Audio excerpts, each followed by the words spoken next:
Hey y'all, welcome back to another episode of Diary of a Divine Black Girl. I know. I've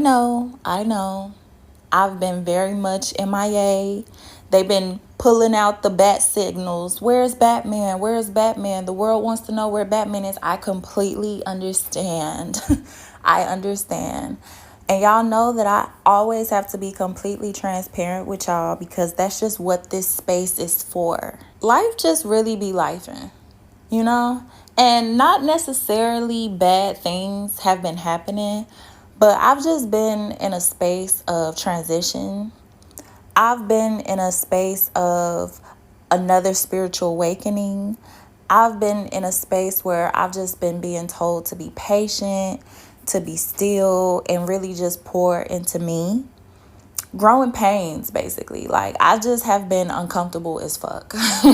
Like, my last 2 therapy sessions have just been very much like, not super intense, but me just really having to just basically calm the fuck down and just be. You get what I'm saying? And also, y'all, episode 4, Family Affairs, if you have not listened to that episode, please listen to it, okay? But that last episode 4, y'all, that was also a heavy episode too. So on top of me making an episode about my family dynamic and basically describing why I really don't fuck with them, but also being in a space of where I'm just transitioning right now, where I'm preparing for my next chapter. I'm preparing for the next state that I'm about to move to. I'm preparing for all of these, amazing things, but also trying to purge out all of the things that I don't want to take with me. And it's just like I'm in that in-between area right now. And if you know what the in-between area feels like, you know that it can be super uncomfortable. And I've been very much impatient. And it's just been a lot. So I wasn't right, but I cannot give y'all the best of me if I'm not the best of me. So I had to take a very much needed break, but I'm back and I'm better. And we're back like we never left, period. And today we have a random reflections episode. Today we're going to talk about C.R.E.A.M.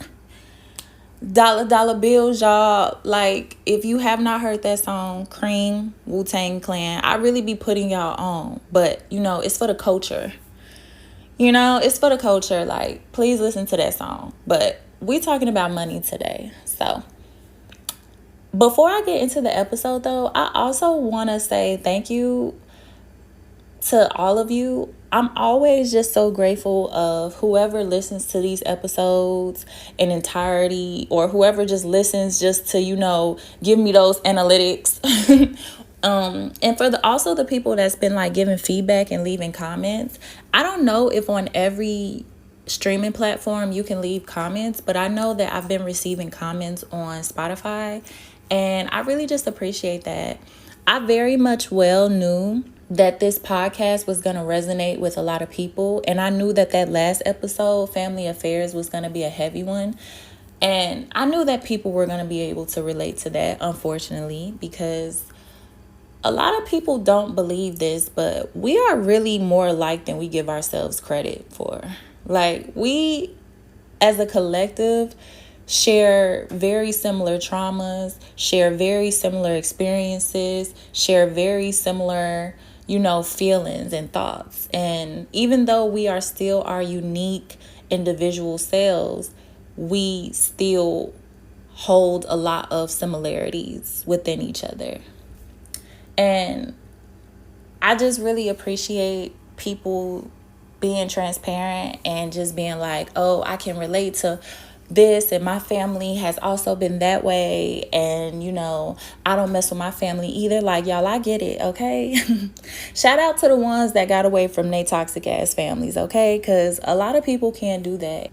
And that's not me shaming the people who are still around their families, because it's a very tough thing to do. But for the ones that were able to escape, for the ones that's just like started their lives completely over, for the ones that are just like, you know what, I tried and y'all ain't never gonna get me, y'all ain't never gonna see me, I'm heading the fuck out. Shout out to us, man.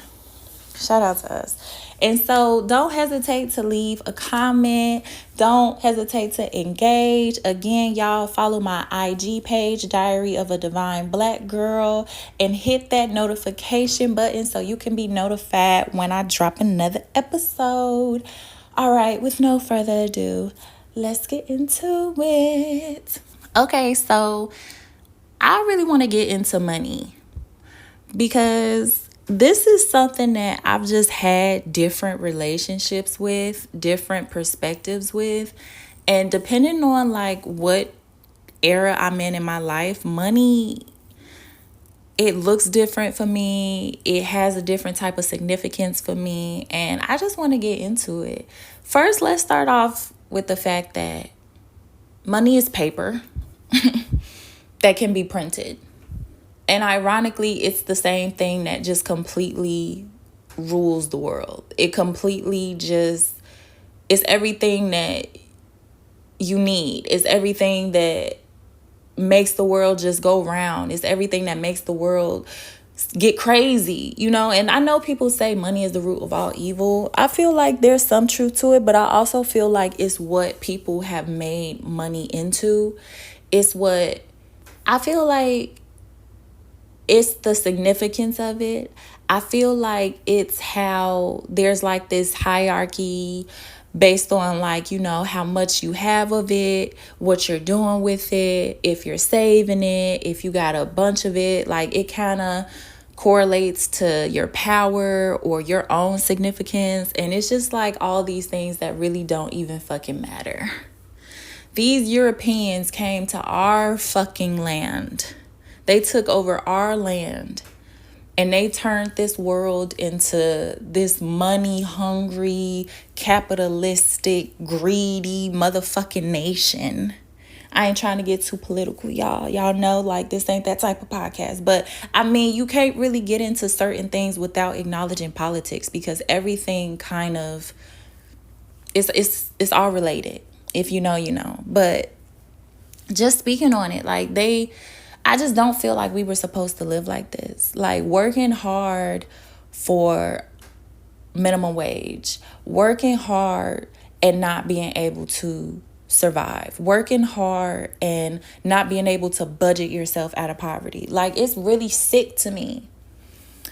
Growing up, I will say that, as y'all know, I did grow up spoiled.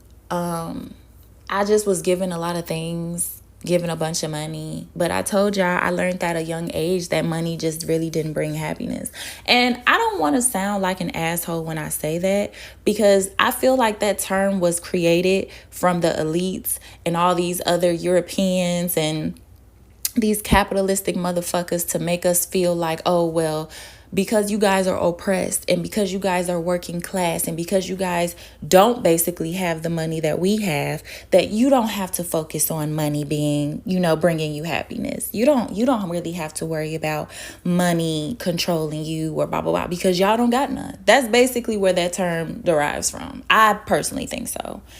But money can very much bring you happiness. I know that about maybe 80%, and I'm only speaking about the working class because I think the other 20% are the billionaires. And I might be stretching those percentages out. Don't fact me. I was never good at statistics, period. But I know that majority of this world, a lot of our problems, a lot of our mental health problems, a lot of our nervous systems could be helped if we had a certain amount of money. I know that $500,000 could possibly help somebody's life turn around completely right now. I know that $1 million could probably change somebody's life for the better right now. And then they give us the term like money can buy happiness. Like I feel like I understand both sides because I grew up having things given to me with no real value, no real sentiment, no real, you know what I'm saying? Nothing that was like really sustainable. It's just these objects, these things. And you know, the money that I got, it was great, but you spend it, it's gone. That's it. I did used to be spoiled, as I told y'all, and my mother worked her ass off though. So maybe her perspective was different than mine, because she worked her ass off. And I used to remember that whenever we were out of something, I would text my mom or call her and tell her that all the time. And it seemed like we were always out of something. And sometimes she would get frustrated. Like, I would be like, oh, we're out of detergent. Okay, you buy the damn detergent then. Damn, my bad. We out of cups. You buy the damn cups then. Damn, my bad. It's like, I didn't know how frustrating it was to always be told that you need to buy something, always be told that you need to get something, always be told that something is running out. I didn't really learn that until I got older. I started my first job at 16, 17.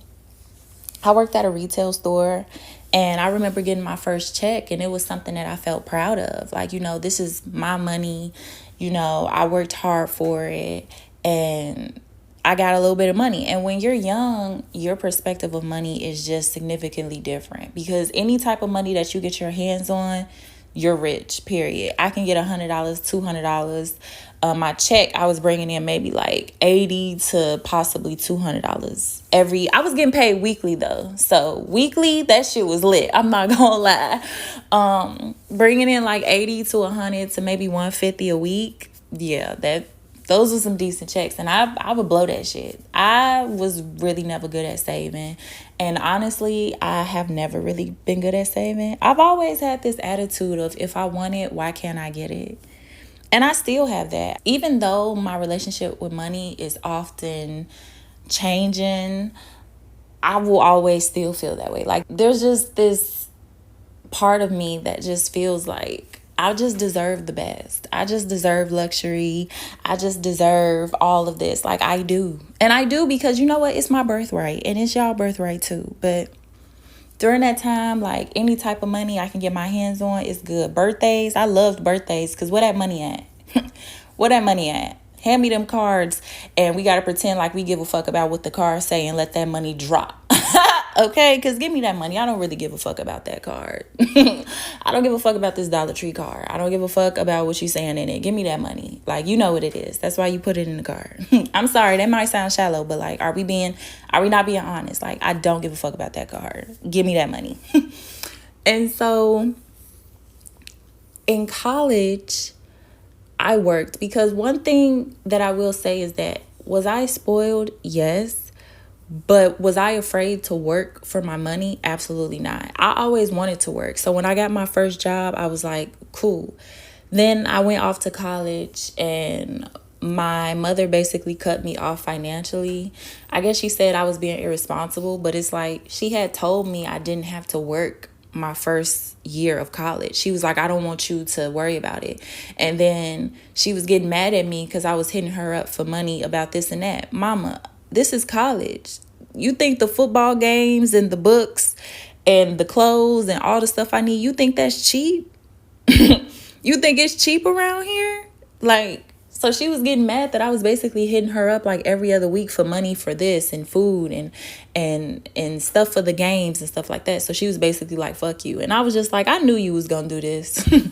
I knew not to depend on you for a whole year. So I ended up getting a job as a desk clerk.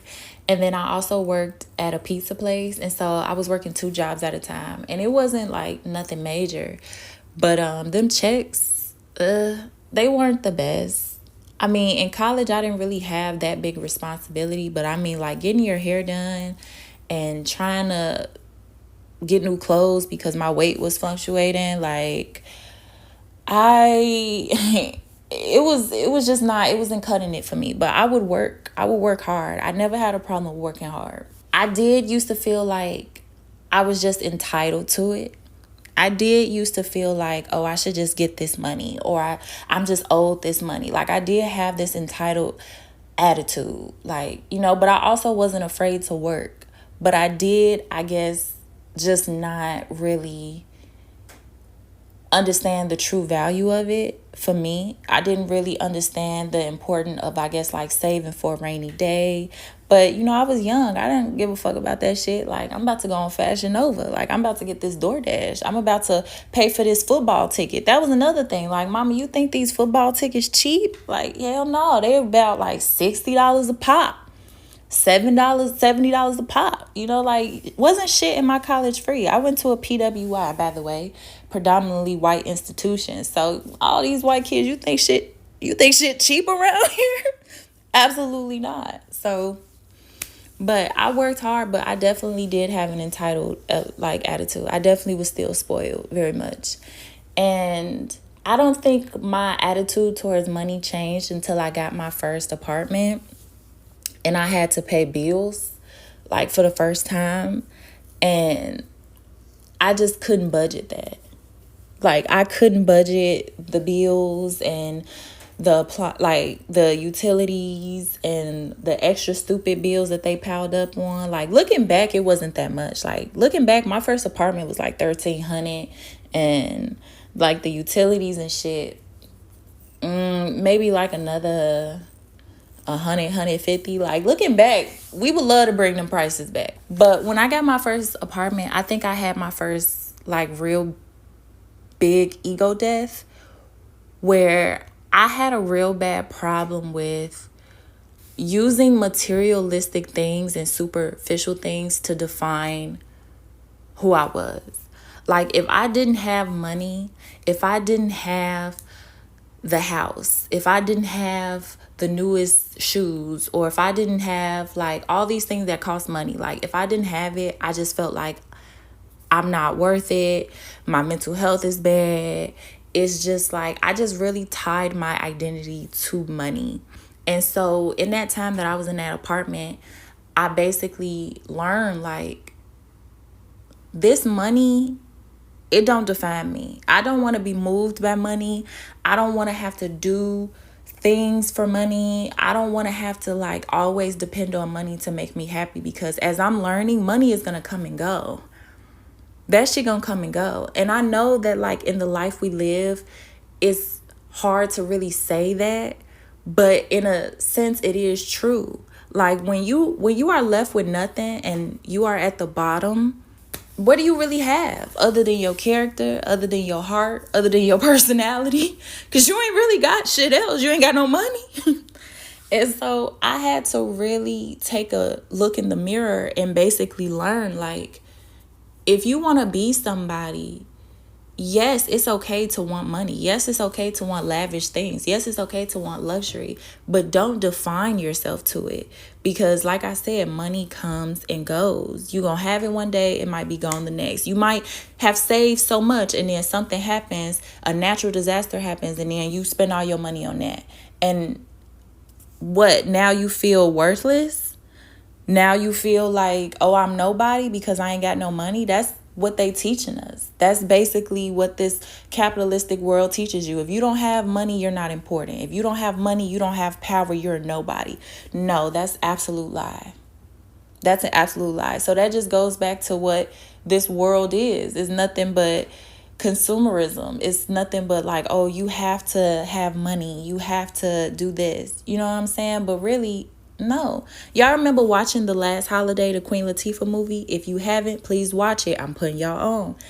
And basically, not the biggest plot, but I think a side plot was that they got angry at her because they thought they thought she was cosplaying as somebody important just because she had money and she was spending it, and she was at hotels, and she was in their circle, but they invited her in their circle for one. But she at the end was like, I wasn't trying to pretend to be nobody else. I was just trying to blow all my money. But basically, because she had money, they felt like she was of importance. They felt like, okay, she can be in our clique. And when they found out that she worked at a retail store, they was like, bitch, you not one of us. You can't sit with us, ho. And that's just really what this world teaches you. And I had to learn that. And looking back, I feel like that was such a vital lesson. I had to learn that money shouldn't be able to move me. There's a lot of corruption in this world. There's a lot of people that sell their souls, figuratively speaking, for the greater good. They feel like, okay, I really need this money, so I'm willing to compromise myself. I'm willing to compromise my identity. I'm willing to compromise my reputation, my integrity, my morals, because I need this money. I feel like I was taught in that time period of when I was in that apartment, don't let that be you. Because money is going to come and go. But your character, that's what you got. That's what you got to hold on to at the end of the day. You got to look yourself in the mirror at the end of the day, you know? When I had that apartment, that's when I told you my relationship with money kind of changed. And then I think after that as well, like the past 2-3 years have just been very interesting. Like I have experienced homelessness. I have experienced not having anything, like living in a shelter and being happy if I got $5 in order to, use the app to get something from McDonald's. Being happy if I got $10 to be able to, buy me a 6-pack of soap. You know what I'm saying? Like being excited over like $50 because now I'm able to pay my phone bill. Like my relationship with money has constantly changed based on where I have been at in my life. But I feel like because I've learned key concepts, it has helped me view money differently. I love money. I love money. I love what it can do. I love how it can make me feel. Money can help me right now. But like I said, it can help everybody right now. But at the same time, money doesn't move me. I have seen what it's like to be at the bottom. I have seen what it's like to be treated when you don't have no money at all, when you don't have housing at all. People treat you horribly. Even the people who are one check away from being homeless themselves feel like they have an up against you. They feel like they're superior than you. Even though if they can't afford to miss one check or they're going to be in that shelter in the bed next to you, they still feel like they're better than you. They feel like, oh, we get a check. But honestly, a lot of homeless people that I know are not jobless. A lot of them have jobs and they just can't afford the rent. And that's the sad reality. And I could really get into it, but all of that stuff is really going to be for another episode. The homelessness, my adventure, DC. Yeah, I'm gonna get into that in a whole nother episode. But right now, I had to put that in there, though, because I wanted you guys to know that I'm not just speaking from this uppity, like, fortunate place. Like, yes, I did grow up spoiled, but when I was in college, my mother cut me off. I was on my own. Then after college, I no longer had the shelter of college and I was completely on my own. I've been evicted. That was scary. Not being able to pay your rent. But it's just like money, it shouldn't change you. It should change your environment. It should change your circumstances, but it should not change you. And I think me having these ups and downs with money, me having some money just enough to pay some bills, me having money just enough to put groceries in my fridge and being able to pay my phone bill, I have been learning to be content with whatever I have. Because like I said, it comes and goes. If right now, all I have is money for my phone bill, if all I have is money for the toiletries, that is truly enough for me. If I'm able to eat out once a week, that is truly enough for me. If I end up getting $1 million tomorrow, blessed be, all right? Blessed be. But let's put some of that in the savings. Let's invest some of that too. But let's also change these circumstances. But let's not forget where we were. Let's not forget when we couldn't pay our phone bill. Let's not forget that. Let's be gracious. And let's not think that we're better than anybody else, because I have been at the bottom. So I have seen it. And I remember what that felt like. And so using that as motivation for me to always stay true to myself. So I really have just been reflecting on the significance of money, the importance of money. Like I said, y'all, I do believe it's our birthright to just deserve it without having to break our backs. Like the fact that working 1 hour, you can make $15. After 1 hour of hard work, you can make $20, a crisp $20 for working an hour and a half. Not even. That's not right. And they teach us, the ones that are, I guess, at the bottom of the chain, they teach us that, oh, you don't need it. Or, oh, just save, just budget. You can't budget your way out of poverty. If you need your entire check, like you need your entire check. And then you have to do something for you. You just have to. Because if you don't, you're going to go insane. Like, and a lot of people are in this era of just waking up and realizing it's not right. A lot of people deserve to be making way more than what's being given out. And they make the money like unreachable for the rest of us. But they make it so easy for the people that quote unquote have the power. And that's why I feel like as a collective, you could say girl fuck you, or you could take what I'm saying, but as a collective, you just got to learn how to be with or without it. Because in our cases, we don't have the luxury, especially black people. I'm sorry, but we just don't have that luxury. We don't have the luxury to just, or we didn't have the luxury of growing up with it. Not all of us. And I'm not saying you can't get a position and you always be good. But what I'm saying is that like things happen, life happens. Even when you got money, shit can still happen and you lose it.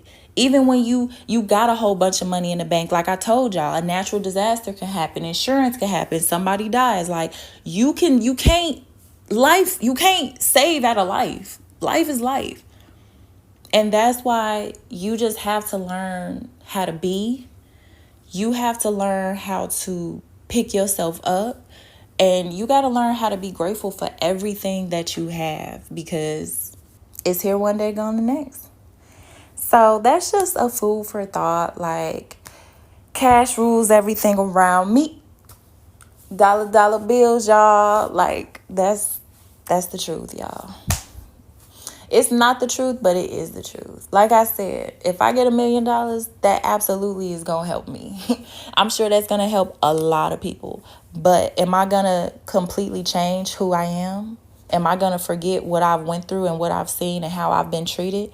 Absolutely not. If anything, now I have the resources to not only help myself, but to help others. To not only give to myself, but to give back to others. Period. And I know that I didn't let money make me be a cruel person. I didn't let money change me. And that's something that I can look in the mirror and say that I'm proud of, because money didn't change me. I have gotten opportunities. I have gotten job offers. I have gotten asked if you want this, if you want that. But all of those things were things that would have corrupted me. All of those things are things that would have made me go backwards. All of those things would have been things that would have made me look at myself differently. And even though I know that it can't be the case for everybody, because some people have responsibilities, some people have kids, and that's true. Sometimes you can't say no, and that's true, but just don't let it compromise who you are, because it's just a lot of that shit going around. I have the luxury of being able to turn down offers. I don't have no kids though, so I'm just living it. I don't have no responsibilities, so I'm able to say no. But like I said, I have been homeless as well, so I have been at the bottom. I know what it's like, and I'm not afraid to go back. If that means standing on what I believe in and knowing that something better is going to come along because I made a choice that was right for me and my soul and my spirit and my character. And at the end of the day, that's all I need. But also, like I said, $1 million wouldn't hurt either. Okay. Thank you so much for tuning in to episode 5 of Diary of a Divine Black Girl. I am back, y'all. This episode is dropping today. Happy Friday. Please stay warm if you on the east side. This will be my last winter, so I'm going to just soak it in and not complain, okay? But I love y'all. I'm appreciative of y'all. And please listen to what I'm saying. Like I said, I know a lot of things that I said people can misinterpret it, but don't lose the bigger message, which is basically don't lose yourself in the superficial shit. Don't lose yourself in who they want us to be or who they want us to look up to. You're powerful just the way you are. But yes, thank y'all for tuning in, and I'll see y'all next week.